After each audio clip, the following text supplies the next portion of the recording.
সুপ্রিয় দর্শকবৃন্দ, আসসালামু আলাইকুম। দাগন ভূঁইয়ায় বিএনপির কমিটি ঘোষণাকে কেন্দ্র করে বিগত 2 থেকে 3 দিন ধরে একটি উদ্বুদ্ধ পরিস্থিতি এবং উত্তপ্ত পরিস্থিতি চলছে। আজ দুপুরের পর 4টার দিকে দাগনভূঁইয়াতে একটি মিছিল এবং মিছিলের পরবর্তী ধাওয়া পাল্টা ধাওয়া 2 গ্রুপের। সেখানে আহত হন আমাদের দাগনভূঁইয়ার পরিচিত সাংবাদিক জনাব সাখাওয়াত হোসেন টিপু। তিনি এখন আমাদের সামনে বসে আছেন। তার কাছ থেকে আমরা জানতে চাইব তিনি কিভাবে আহত হলেন, কি ঘটেছিল আসলে তার সাথে, আপনার সাথে কি ঘটেছিল আসলে। বিকেল 4:30টার দিক দিয়ে ছাত্রদলের জাবেদ ফুল নিয়ে যখন আগমিয়াকে ফুল নিতে যাওয়ার সময় ফটিক এবং স্বপন গ্রুপের লোকজন এবং যারা আজকে বাজারে মিছিল করেছে তারা তাকে দাওয়া দিয়ে ফুল কেড়ে নিতে চেয়েছিল।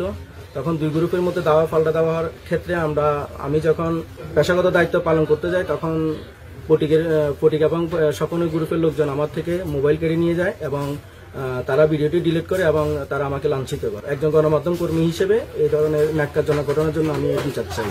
যাদের নাম বলছেন ফটিক কিংবা স্বপন সাহেব, ওনারা কি উপস্থিত ছিলেন? উপস্থিত ছিলেন। পরবর্তীতে তাদের ছেলেরা করছে, তারা করে নাই, তাদের যে কর্মীরা করেছে। পরবর্তীতে তারা এটা আমার কাছে এসে অনুতপ্ত হয়েছে এবং এটা তারা ক্ষমাপ্রার্থী হয়েছে।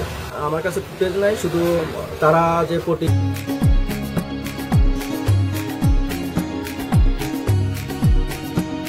এবং ফটিকের এবং গ্রুপের লোক তারা এটাই নিশ্চিত হওয়া গিয়েছে এবং ফটিকেও এটা স্বীকার করেছে যে আমার ছেলেরা চিনে না, এই জন্য ফটিক ব্যক্তিগতভাবে এবং স্বপন ব্যক্তিগতভাবে আমার কাছে ক্ষমা চেয়ে নিয়েছে। দাগনভূঁইয়ার এই কমিটিকে কেন্দ্র করে দাগনভূঁইয়া খুবই উত্তপ্ত পরিস্থিতি বিরাজ করছে, মানুষের মনে আতঙ্ক বিরাজ করছে। কখন বাজারে 2 গ্রুপ লেগে যায় আপনারা জানেন। বিচ্ছিন্ন কিছু ঘটনা এর মধ্যে ঘটে গিয়েছে। দাওয়া পাল্টা দেওয়া প্রতিদিন প্রায় হচ্ছে।